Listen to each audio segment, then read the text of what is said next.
Hi, everybody. It's Dr. Lori. This is Ask Dr. Lori Live. Thanks for being with me. I want to remind you, sign up for my newsletter. You can do it at drloriv.com. It's got lots of great tips on it.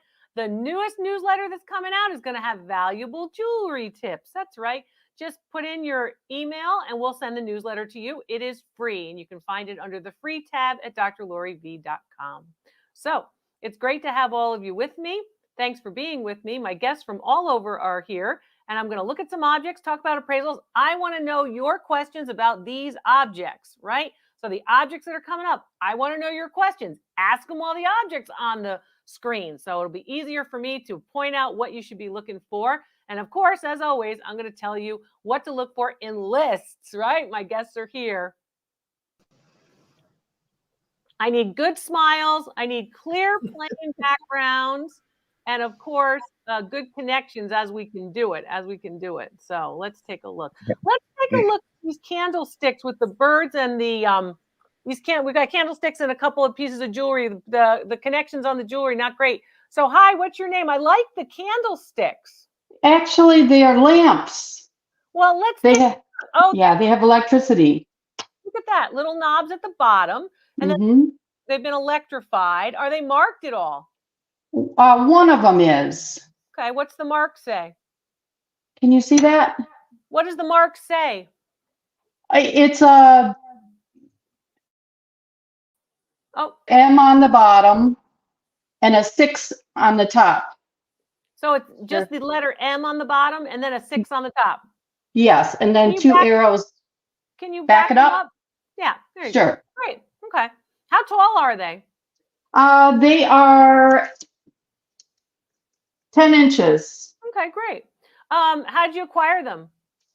Down the street, there was an estate sale. I picked them up there. Questions from anybody out there? What do you want to know about these lamps? What's the first thing you should look at? I bet you there's some information on those knobs. I bet you there's some information that you can glean from the plug and the wire.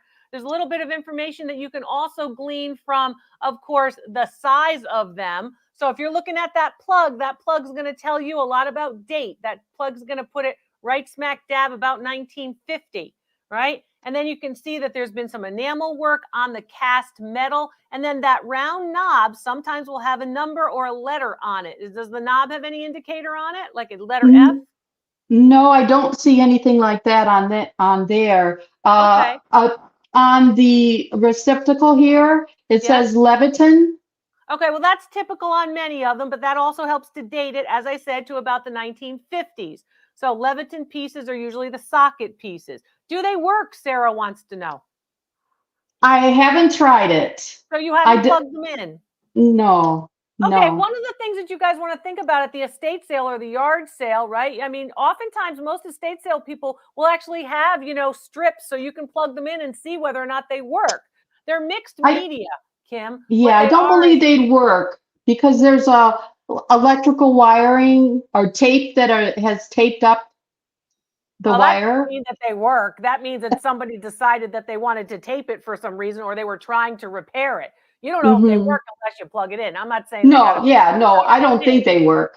Yeah. Right, okay. So basically what you're looking at here is, yes, they're mixed media. When I say mixed media, that means that they're brass. That also means that they are, in fact, a base metal and they're enameled, which means, again, another color. And these are some of the things you want to look for in this time period. So oftentimes these would be on either side of a sofa, right? 2 sofa tables they might sit on, or maybe they're going to sit at the end of a buffet, or they're going to be for the bedroom because they're birds and flowers, something a little more feminine, usually in the bedroom. And it looks like you have some shades there. The shades look like they've been through the war. Oh yeah, they do. Like, maybe they did work and they set them on fire. Those are terrible. Wow. Anyway, so they're 10 inches tall. They're from the 1950s. They're in good condition. How much did you pay for them? $5. $5 for the pair? Yes. Oh, good for you. So, okay, let's say you have to rewire them. That's going to cost you $10 a lamp, right? Say you have to rewire them just because you have to be safe and you're going to rewire them, which will not impact value negatively. Everyone goes, oh, I shouldn't do that. That's not going to make a difference. If you want them to work, they have to be rewired. And then They're a nice piece. I would say value on each one of them about $90 each, or $180 for the pair for your $5 investment. Sounds like a real bargain to me. Okay, thank you. You're welcome. You're welcome. So thanks so much. Yes, all the values are based on actual sales records. Now they're going to need a little bit of help. They're going to need $10 on each one to have them rewired. Thank you for your questions. I appreciate that. I also appreciate a plain background. That means if there's pictures of your grandkids behind you, that's not plain. A plain background, a plain wall, as plain as you can be. And don't have a window behind you either, because then I can't see. I get a big glare out the window. How do you tell brass from copper and bronze? Okay, bronze, Manny, is a little bit heavier. Manny was in my class recently. A little bit heavier, of course. Bronze. Brass is usually a little shinier of that particular sort of gold tone color. Copper is copper in color, so copper is very easy to identify. Oftentimes, if you have something silver plated, copper is going to be what's underneath. I hope that answers that question. Thank you. I love the questions too. My guests are here, all different kinds of pieces. People like to collect things in pairs. The fact that she had the set of lamps was a good deal too. For $5, one lamp would be a good deal. But, you know, the fact that she was able to get the set was really great too. That's terrific. And you should check to see whether or not they are, in fact, in working order. Oftentimes, that's the work of the estate sale organizers. Hosts at estate sales typically will do that prior. So let's see. The brooch is way too close to the camera. Can't see it. I've got a nice smile from someone with the vase. And then I've got this necklace too. Can I take a look at the necklace? Can we back up a little bit on the necklace? Okay. Hi, what's your name? Susan. Hi, Susan. Nice to see you. What do you know about your necklace, hon? I was told it was a YSL. So Yves Saint Laurent? Yes. Okay. We bought out a estate jewelry sale. The rep was a Monet representative. And the person who sold it was a Monet costume jewelry representative, but this is Yves Saint Laurent. Is that what you're telling me? Right. Don't forget your questions. I want your questions on this necklace. Where is it marked Yves Saint Laurent or YSL? Right out here on the clasp. Right on the clasp, right? Okay. Yeah. All right. Now, the different logo tags and the different, of course, the different marks will indicate value. Thank you for recognizing and supporting the channel, showing your appreciation. I appreciate you remembering to do that with super chats or super stickers. Thank you, Molly. So how long is this necklace? It's to the inside chain, it's 40 inches. It's 40 inches to the inside chain. Yeah. Whoops. So you have it wrapped and wrapped and wrapped is what you're saying. I just wrapped it around, yeah. So it could be so now we get a good look at it. When you have it like that, we get a good look at it because you can see these elements. They're called station elements, the gold elements that are decorative all the way through. She's showing us the Yves Saint Laurent logo on the clasp right there. And she has it upside down. So if you'll turn it this way, Susan. Oh, I'm sorry. There you go, darling. So when it comes to Yves Saint Laurent, you want to look for the mark. You want to look for dual materials, right? So that's mixed media. You want to usually look for stations. That's what all of those scroll work gold pieces are. And then there are different types of links in between. Oftentimes, Yves Saint Laurent in these very, very long necklaces, which also can go around your waist. You know, these particular pieces can be worn in different places. And this also has that double strand. So double strand of more links. You know, links are, of course, show that you're using more material and you're having more labor to put the material together. How much did you pay for everything, or how much do you think you paid for this? We paid $1,200 for over 500 pieces. So this works out about $2. Okay. We were told it was rare. Okay. You're told it was rare. Who's this source that's telling you this information that may or may not be correct? The lady that was running the estate sale. Okay, so the person who's selling it to you is going to tell you that it's rare. Of course she is, right? And nothing against her. I'm not calling her a liar. But of course she's going to say it's rare, right? She's never seen another one like it in all of her millennia of doing this, right? A couple of different things. First of all, time period. You can tell the actual time period of the piece by not only the style, but also by, of course, the logo tag. And the Yves Saint Laurent logo tag going, of course, vertically happens after 1985. So you're going to see that on that type of necklace after 85. So you're looking at a piece that's about 40, 35 years old, 40 years old. So it's a pretty nice piece, pretty old. Vintage, of course, right? A classic piece. Gold tone, it's not plated. That's gold tone metal. Some pieces of Yves Saint Laurent are actually plated and they'd be marked as such. Are there any other marks or just the Yves Saint Laurent mark? Just the tag. Okay, just the tag. So what do you Yeah. look for with Yves Saint Laurent? You look for links, multiple strands. You look for the stations. That's those gold elements that go through. You look for length and you look for different materials and you look for quality. You know, these people, these designers are using good quality, even if they're faux pieces, even if they're costume, they're using good quality materials. Value on this piece, are you ready? About $700 for this one piece. Oh, okay. Very nice. That should be more than just an okay, Susan, if you only spent $1. They told us that it would be at least 900, and that would pay for the. I don't believe it's worth 900 I don't believe it's worth 900 in today's market. You have to think about today's market and what people are spending their money on today. Right? Now, maybe a year and a half ago you might have gotten 900, right? But no. Right. And if it's worth 900 and they really think they can get 900, why are they selling it to you for $1? Yeah. Well, we bought the whole thing. But I know you bought the whole thing.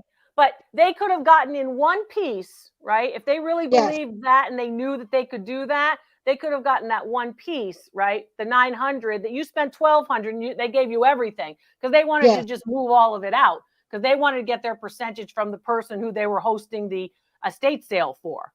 Yes. Right? Right. Because it didn't belong to them. So, of course, they're going to up it. But again, the market has to do with what's happening today. I want to see these questions, folks, so you can understand what's what. But I gave you a list of what to look for in Yves Saint Laurent. Lots of you are finding Yves Saint Laurent. And, of course, this piece, because of its length, because of the materials, and because, of course, of the style of it, you're going to see about $700 is, again, based on sales records. I'm giving you the values where somebody actually sold one like yours. State sale didn't have a good rep for the seller. That's probably, Sarah might be right about that. Maybe they didn't have a good rep for the seller, but it's difficult because they're trying to work on volume and move everything out. I think you did great, Susan. Congratulations. Thank you. We're happy with it. I love it. Good. Well, you enjoy. Thanks, Dr. Lori. My very pleasure. Bye-bye. My very pleasure. Yep. Happy to do it. Happy to help. Yves Saint Laurent pieces could, of course, many of these great designers also design high-end jewelry or fine jewelry. But yes, that would be considered costume jewelry because the materials are not, of course, precious metals or precious gemstones. Yep. Good question. Thank you very much. There's lots of money to be made in costume jewelry and lots of fun to be had if you're wearing costume jewelry. We don't want to forget about the fun. Lots of things to see. I want to give you those lists so you know what to look for. So you understand what you can actually look for. And I want to see your questions too. I want to hear your questions too. So we've got a piece of glass. We've got a nice fish aquarium piece. And then we've also got We've got a necklace here, and then we also have a nice oak dresser. Well, I think I'm going to go with the oak dresser because there's a whole lot of stuff behind the person with the aquarium fish bowl paperweight. So maybe she gets in a better spot that she doesn't have all that stuff behind her. We can help her. Hi, what's your name? Hey, Dr. Lori, my name's Lauren. Hey, Lauren, can I see your face? I have to turn the... Hi, Lauren. Nice to see you. Hey, sorry. Hi, kitty cat. What are the cats' names? That's Mallory. Mallory. All right. So tell me about this piece. So this piece was given to my mom by technically her double first cousin. Her double first cousin? What does that mean? Two sisters married two brothers and their children. Oh, how funny. Oh, I did not know that. I didn't know there was a name for that. Oh, yeah. Okay. So, and Pamela, thank you for the super chat, super sticker. So you got a nice oak chest of drawers with two security drawers. Are you all looking at those? Are you looking at the actual keyholes at the top? There they are. Why don't you back up and show us the whole piece? But yes, there's the keyhole lock with the tumblers. And it's a nice piece. It's early 20th century. Notice it has something called bat wing hardware. You see that? So bat wing hardware. And someone's asking about, Sarah, I think it was, is asking about whether or not the hardware is original. Here's what you look for in oak pieces from the 19th century. Here comes your list. You want to look for a piece of oak with broad, wide, very characteristic grain, right? You're looking for the grain, not the stain, it's the grain. So notice, again, the very, very dynamic and dramatic grain of oak. Oak is usually a wood that's used in the early 1900s, the early 20th century. You're looking for what are called bat wing hardware. This is a derivation of bat wing hardware. So on the drawer pulls, we have the 2 drawer pulls, not the knobs, the 2 drawer pulls on the lower drawers. You're noticing that it looks kind of like a bat's wings spread out, but it's a derivation. It's got a little bit more than just the characteristic 18th century bat wing hardware. Those are drawer pulls. Those are typical of 1900 to about 1925. And then it's got some nice, of course, glass knobs as well. Lori, thank you for your continued support and for showing your appreciation. I appreciate that. It also has security drawers all the way through. So what that indicates is that you have, again, that you could store things that are valuable in the whole dresser. Not only things like jewelry or ammunition or, of course, money in the top drawers, but also something bigger, think weapons in the drawers that are lower. So that's what you're looking at here. It dates to the late 1800s, early 1900s. Do keyholes in drawers indicate age of a piece like this? It not only indicates age, but it indicates use or function, Randy. That's basically what we're looking for. So, we don't see as many of them today in 20th century furniture where you have, of course, keyholes and locks and tumblers. But in fact, you are seeing those types of things. And of course, I appreciate it, Daisy. If you folks have found that, the channel has helped you in some way, thank you for showing your support with a super chat or a super sticker. How tall is the piece? That's a good question. I'm going to say 4 feet. You're 3 say feet. 4 feet. So, 3 feet. If you're 5'6" or 5'7", it's up around your hips. Yep. Okay. So it's probably a little bit less than, maybe it's 4 feet tall. I would say value on the piece, about $350 to $400 retail. That's on the market right now. I'm assuming that Mallory and her friends, the cats, have not scratched this in the back, correct? They have not. All right. Got to keep the pets in check. That's great. Based on actual sales records, these are functional, beautiful objects. Notice how it's got a little bit of a curve in the feet, right? Not too much decoration in the feet, just a little bit of a curve in the feet. That's also typical of American pieces made in the late 19th century, early 20th century. That's great. No hidden drawers on pieces like this. You don't do hidden drawers here. Usually that's only on desks. Hey, good to see you. Thanks for being with me. Thank you. My pleasure. My pleasure. Yeah, really, really nice piece. I like to show a little bit about furniture because, we want to make sure that you're thinking about those pieces too, because those pieces are functional. And oftentimes when you're cleaning out a house, right, you're downsizing, you're saying, oh, I've got to declutter. A lot of those pieces of furniture that were always around from mom or grandmom or Aunt Susie or whoever, you go, geez, that piece has been around for generations and generations. We know nothing about it. So that'll help you with respect to that as well. And if you're a DIYer and you were watching me on Lone Fox, right, when I collaborated with Drew Scott, we were talking about before you DIY something, before you repurpose something, you got to know what it is and its value, whether or not it's worth it to repurpose it, or are you going to ruin something really valuable? Hey, and while I'm on the topic, if you have an idea for me to collaborate with one of your favorite other channels, let us know. Hey, Dr. Lori, I want you to collaborate with so-and-so who I watch because, you could really help them with appraisals and with teaching them a little bit about art history and architecture and antiques and such. So let us know what your thoughts are. I'd love to see them in the comments. And again, your questions, keep them coming. My guests are here. I'm Dr. Lori, the PhD Antiques Appraiser. Thanks for being with me. Let's see what you've got. I need you to back up and let's take a look. And I think I'm going to look at this glass piece. And I appreciate very much you moving to a place where we have a plain background. What's your name? Kathy. Hi, Kathy. Thanks for doing that for me, hon. You're welcome. All right. That helps me a lot because having a plain background, I'm not competing with everything else. So that's great. Okay. All right. Let's take a look. What have you got here, Kathy? How'd you acquire this? It's really a beautiful piece of lamp work. Lamp work is where where a glass artist is able to blow through with rods and control, of course, the work. How did you acquire this? I got this at a yard sale. Yeah, your questions. I want to hear your questions too. Okay, let's start from the bottom. Can we start from the bottom? Can you show us the bottom, Kathy? So, Kathy, here's the thing. No, you were fine where you were. There you go. And back over to the center of the table. Just stay right. You started moving, Kathy. You didn't need to move. You there? Turn the piece toward yourself. Toward yourself. Is that you? That's not yourself. Okay. Can I see the underside of the piece? I don't believe it's a souvenir piece, Sarah. Underside of the piece, the bottom. Right there. Stop. Don't move. Okay, here we go.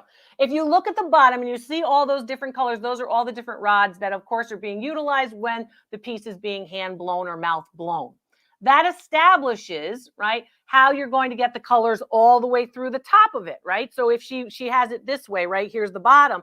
All the rods are here, they blow through, right, and they come up this way into the ball at the top. It's a pretty significant, for size, it's pretty significant as a paperweight. Kathy, I'm going to ask you to move your hands and stop moving the piece now. Thank you very much for showing us the bottom, because that gives us an establishment or a foundation of it. It's pretty large for a paperweight. I think it can be used as a paperweight, but it's probably intended as a sculpture. How tall is it? Is it 4 inches tall? More like 6 or 8. It's 4.5 Okay, 6 pounds. or 8. So pretty big, right? Yeah, it's 4.5 pounds. Okay, 4.5 pounds. So a lot of you are already saying it's Murano, it's Murano, it's Murano, okay? Now, yes, the Italian glassmakers of Murano, of course, are very well known for pieces like this, but there are many, many, many other. Kathy, I'm going to ask you to keep the piece still and put your dad's right, because your hands are in the way. That's the problem.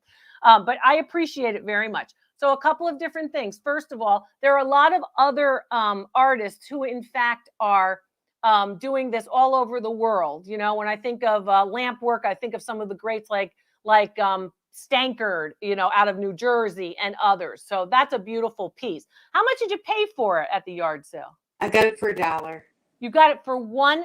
Did you give them the $1 and take it and run? Is that what you did? Yes, I did. Okay. Now, what kind of research have you done on it? You know, I haven't done that much because I tried looking up and I thought I found something like it, but I wasn't for sure. You probably would find a lot like it, but probably not as good as this one. This is a very good piece. I'm surprised it's not signed. Is it unsigned? I couldn't see a signed signature anywhere, no. No, the bottom does not need to be polished to affect value. Many of you are always looking for the bottom to be polished. Basically, that means that the pontil has been moved down and the pontil is nice and smooth. It's been smoothed down to affect value. Remember, good quality work is what you're looking for, and that's what Kathy found for $1. Value on this piece is about $375. It's a beautiful sculpture. I think it's American. I think it was made sometime in the 1970s or the early 1980s. I think, in fact, it was made by one of the premier American blown glass sculptors, not only making paperweights, but that's a gorgeous studio art piece of sculpture. I call it lamp work because that's the title for that type of blown glass within an environment like that. So that's why there are specific terms for these particular pieces. For example, kit clocks. Kit clocks is a term for clocks that have been called other things, right? So you might call them something different, but the actual art historical term for this piece is lamp work.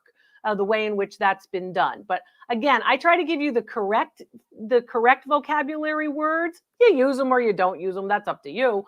But basically, that's a gorgeous piece. I'd say $375 for that beautiful, beautiful piece of glass. That's gorgeous. Thank you. Thank you. You're welcome. How do I tell age on something like this? I do that, of course, by experience. Also, you're usually not seeing, you have to know what kind of materials they're using and what kind, of course, of methods they're using. Some methods aren't introduced until a certain time period. So somebody might say, how did you know that painting was from, 1960 or later? Well, if it's acrylic paints aren't invented until after World War II.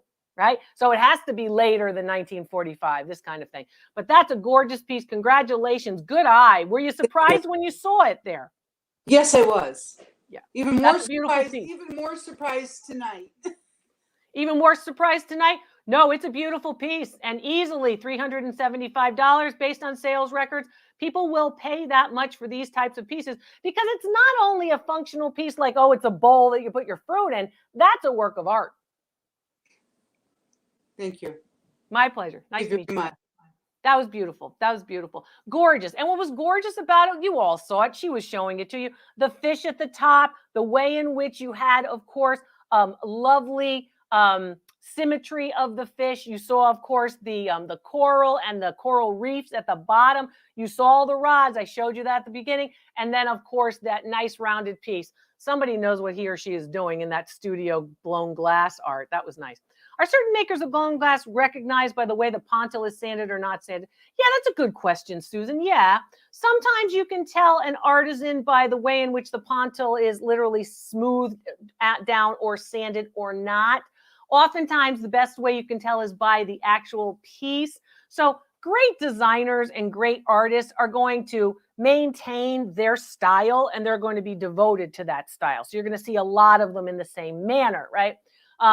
When you see that. So it's not only about the pontil. I know the pontil is one of those tricks that a lot of people use, but when you educate yourself about a specific category of artist, whether that's blown glass artists, maybe it's like, the Murano Master Moretti or others, then you're basically looking at these kinds of things.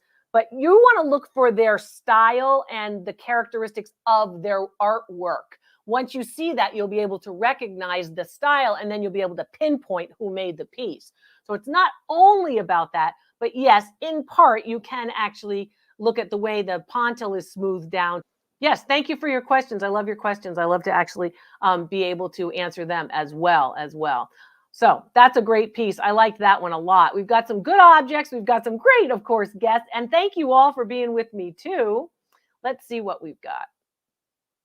So I've got what looks like an elongated bowl, which might be silver plated. Well, it looks like it's metal. And then I've got a piece of jewelry with what looks to be a 14 karat gold clasp. And it looks like we've got some stones. Looks like it's a stone necklace, beaded, but not individually knotted. And then I also have this piece, which is looks like it's a blown glass. Oh no, it's a ceramic. Looks like it's a ceramic vase. Let's take a look at the vase. Hi, what's your name? Brendan. Hey, Brendan, how you doing? I'm doing good. How are you? Good. Have you signed up for my newsletter? Yes, I have. Okay. Does it come to you easily? Yes, it does. Is it free? Yes. Okay. I just wanted to check on it. So I hope the rest of you will also subscribe to the newsletter. And don't forget to hit the bell and subscribe to the YouTube channel too. Brendan, tell me about this piece. So this is a piece that I found at a local Savers thrift store, and I believe it is a Moorcroft vase. So you think it's Moorcroft. What does the mark say on the bottom? It says Moorcroft, and it says made in England to Her Majesty the Queen. Okay, seems like Moorcroft, right? Yes. Okay. I just wanted the professional's opinion. Okay, I'd like you to back up some. There you go. As best you can, you're going to go through the what? You're going to go through the back. Okay. Sorry, my room is small. No, that's okay. I understand. It's fine. So it has been hand painted. Moorcroft, you usually see Moorcroft, very well known, of course, early to mid 20th century. Oftentimes, it's a little bit more muted colors rather than these bright colors, right? I just said it, Jessica. You were probably typing while I said it. Early to mid 20th century. Yep. So early to mid 1900s. It's about 6 inches tall. I was just measuring it. It was about 4 inches. Okay, so small. How did you acquire it? I got it at Savers for, I believe, $5.99. Okay, you said Savers. I'm sorry, I was listening to you. So you said $5.99. That's great. All right, a couple of other things about it. First of all, the mark is correct, although there are different marks for Moorcroft. Yes. So you're going to actually see different marks. So this one puts it a little bit later, closer into the 20th century rather than at the early years of the 20th century, right? So a little bit closer, 30s to the 50s rather than, early 1900s to the 30s. Yes. Now, I like the flowers. You have to look for these. You're looking for Moorcroft. Here's what you're looking for. Look for the mark. They're made in England. It's very well known. It became very popular just after World War II. It usually has a cobalt ground or a mulberry color ground. Mulberry, like purple, red color ground. Yeah. That's the ceramic. Notice this ceramic is white, very, very bright white porcelain. There you go. And then it's hand painted. So then they go through and they actually hand paint it. Betsy, thank you for supporting the channel. I appreciate that. And this particular piece on the market today is going to come in just around $200. So Okay. pretty good for $5.99, right? Yeah. Now, Yeah, not bad. not bad. Now, based on actual sales records where they're selling now, remember what's happening in the market overall, right? Well, John, you're way too high at $500. Way too high. I'll And sell you it to are, you, John. yeah. What did you say, honey? I'll sell it to you, John. There you go. John, you want to pay 500? There you go. He'll sell it to you. That's really what happens, though. That's what happens because Yep. basically he's like, oh, it's worth $500. Now I'm sure John won't get back in touch, which is the problem, right? Yep. Because it's really worth about 200. Here's why. Size. You want to look for floral details. You want to look for the mark. You want to look for what's called the baluster, right? Looks like a baluster form, right? Which is usually bulbous on the top, thin at the bottom. Think of if you're outside on a balcony in some historic home, like, I don't know, Versailles or a palace, that's the shape. It's called a baluster. That Okay. baluster is the shape. That's where we get that term from. It's Okay. heavy on the top and thin toward the bottom, right? If Mhm. you look at, those bars, right, they have that shape. That's called a baluster. And when you learn these kinds of things, I'm teaching you this stuff because I want you to know it so you can use it, right? Yeah.